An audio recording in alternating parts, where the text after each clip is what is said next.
मैंने आज तक कोई फहाश वीडियो नहीं बनाई। ये है आम जिंदगी। रैम्बो, तुम कितने अच्छे हो ना।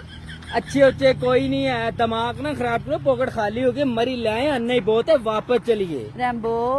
रौन कंगान चलिए। ये है मेंटोस जिंदगी।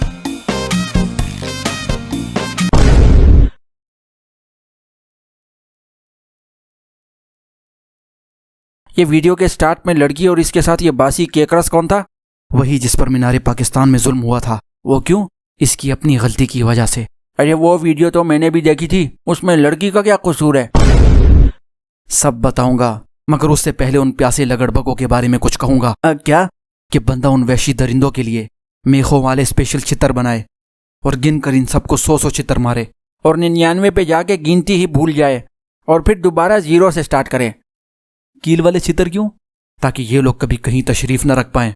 यकीनन ये दरिंदे अपनी बहनों की इज्जत भी नहीं करते होंगे, तभी ऐसी घटिया हरकत की। बिल्कुल सही कहा, मगर ताली एक हाथ से नहीं बजती, बता इनको। इस ताली को बजाने वाला एक हाथ है वो सारे ठरकी और दूसरा हाथ है वो पंचरी रेम्बो और वो टिकटॉकर लड़की। आगे मत बोलना। अबे क्यों? क्योंकि यह किस्सा हम बताएंगे सबको विद प्रूफ। ग्रेट। तुम क्यों रो रहे हो? उस लड़की के लिए। वो सिर्फ मीनारे पाकिस्तान का जायजा ही तो लेने गई थी। क्यों उसने वहां पर लड़ियां लगानी थी? चल छोड़, ये बता उसने 400 बंदा क्यों बुलवाया?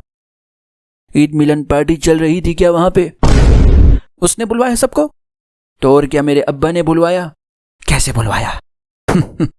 इंस्टाग्राम पर मीट एंड ग्रीट की स्टोरी लगाई थी उसने, तभी ये प्यासे कौवे वहां पे आए। और ये टिकटॉक पर कौन से मशहूर तैलूम के लेक्चर अपलोड करती थी जो इसे ब्रिगेडियर और डॉक्टर फॉलो करते, और दूसरा ये फिजिक्स की क्लासों से भी छुपती थी, वरना इसे Newton third law of motion जरूर समझ में आता कि every action has an equal and opposite reaction. मतलब ये जिस तरह का एक्शन टिकटॉक पर करती थी, रिएक्शन में उसी तरह की ठरकी ऑडियंस इसकी फैन बनी और फिर अपने जियालों, दिलवालों, मतवालों से मिलने के लिए इस मोहतरमा ने 14 अगस्त का दिन मुख्तस किया। जिस दिन बाजों की वजह से ऑलरेडी दिमाग काम नहीं करता। उसके बाद क्या हुआ? बता इसको। फिर ये बन के गई miss Maya with Rambo like her साया, मगर वहाँ भेड़ियों का ग्रुप था आया तो उल्टी हो गई सारी काया। इस फेम के चक्कर में कुछ भी ना इसने पाया। जब लोगों ने ये घटिया खेल रचाया तो रेम्बो ने भी अपना दाव लगाया। फिर लेकर अपनी सिंगल पसली वो दोबारा मैदान में आया, जैसे वही था इस लड़की का जेन्युइन सक्का ताया। फिर फेक सिंपैथी के चक्कर में उसकी भी हुई इज्जत जाया। हमारे मुल्क की खुशियों को ऐसी बातों ने ही है खाया। पहले तो इससे कोई यह पूछे कि ये 400 लोगों को वहां पे ट्यूशन पढ़ाने गई थी। ये वहां पे गई थी just for meet and greet. अबे ओ वैगन की बिजली सीट, चुप कर वरना तेरे सर पे भी मारूंगा ईंट। ये इतनी खुली जगह पर मीट एंड ग्रीट कौन करता है? और अगर मीट एंड ग्रीट का इतना ही शौक था तो कोई प्रॉपर जगह अरेंज करती। मगर इस वाक्य के बाद इसको उम्र भर का सदमा पहुंचाया। तो फिर इंसिडेंट के अगले दिन ही इसने इतनी फ्रेश पिक्चर कैसे ले ली? जैसे अभी अपनी चुगलखोर सहेली की मेहंदी पर जा रही हो और उसके अगले दिन फिर रोने लगी। पता नहीं इसको ये गम के दौरे किस्तों में क्यों आते हैं। वो पिक्चर उसने अपने माँ बाप की वजह से ली थी।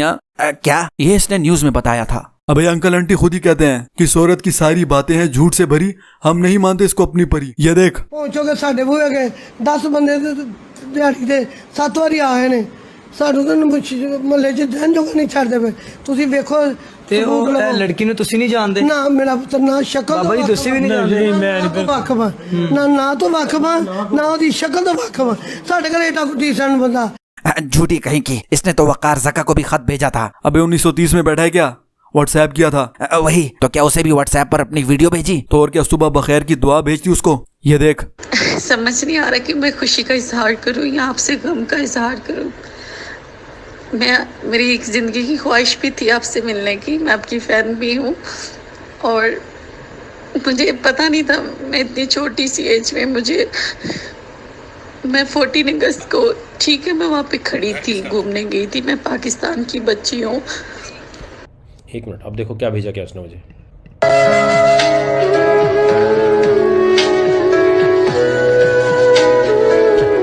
ओ भाई ये क्या है? इतनी बड़ी ज्यादती 14 अगस्त को ही है। 19 अगस्त को बैकग्राउंड म्यूजिक लगाकर वो भेज रही है। हम एडिटिंग करते हैं, हमें अच्छी तरह पता है ये बैकग्राउंड म्यूजिक क्यों लगाया जाता है। ये क्या है? इसका झूठ तो केबीसी में भी पकड़ा गया। वो कैसे? ये देख। मैं आपके लिए ये भेंट लेकर आई हूँ। कंप्यूटर जी दिखाइए तो प्लीज। मैंने आज तक कोई फहाश वीडियो नहीं बनाई।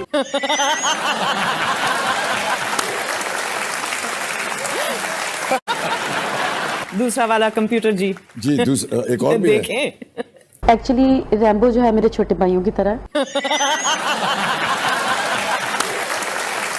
ये सब हंस क्यों रहे हैं? क्योंकि उन सब ने इसकी ये वाली वीडियो भी देखी थी। हेलो जी, थैंक यू ਇਹ ਪੈਸੇ ਹੁਣ ਤੁਸੀਂ ਦੇਣੇ ਨੇ, रैम्बो।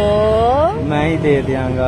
और फिर ये कहती है कि एक्चुअली रैम्बो जो है मेरे छोटे भाइयों की तरह। इसकी सारी बातें इसके अमल के इनवर्सली प्रोपोर्शनल है। जो कहती है सब कुछ उसका उल्टा करती है। अबे जब बाहर मुल्क की लड़कियां यहाँ पे आके सेफ महसूस करती है, इन्हें रिस्पेक्ट मिलती है, और फिर वही बाहर जाकर पाकिस्तान की पॉजिटिव इमेज शो करती हैं, और दूसरी तरफ हमारे मुल्क के ही कुछ सेलिब्रिटीज हैशटैग का इस्तेमाल करके फसादी औरत का काम करते हैं। इन सबको हैशटैग की इतनी खारिश लगी होती है कि तेरी कुकड़ी मर गई हैशटैग, कलकुंडी खड़ गई हैशटैग, कार भुप्पी उड़ गई हैशटैग, फिर बिजली कड़की हैशटैग, तेरी रोटी सड़ गई हैशटैग। अब ये सस्ते हैशटैगर्स बात को पूरा समझे बिना ही सुपर हीरो बनने की कोशिश करते हैं। इन्हीं के जज्बाती कमेंट्स की वजह से हमारे मुल्क की नेगेटिव इमेज जाती है। इस लड़की का पूरा मामला समझा नहीं और बस इनके ड्रामे शुरू। ये देख हैशटैग हम शर्मिंदा हैं। क्यों इसने कोट के नीचे शलवार पहन ली थी क्या जो शर्मिंदा है? अगला देख, पाकिस्तान में होता ही ऐसा है। क्योंकि इसका शऊर खोते जैसा है, तभी इसको सब कुछ लगता ऐसा है। और आखिरी देख, पाकिस्तानी तरसे हुए हैं हैशटैगर्स कहीं के। बस ये नमूने बिना सोचे समझे कहीं भी स्लिप हो जाते हैं।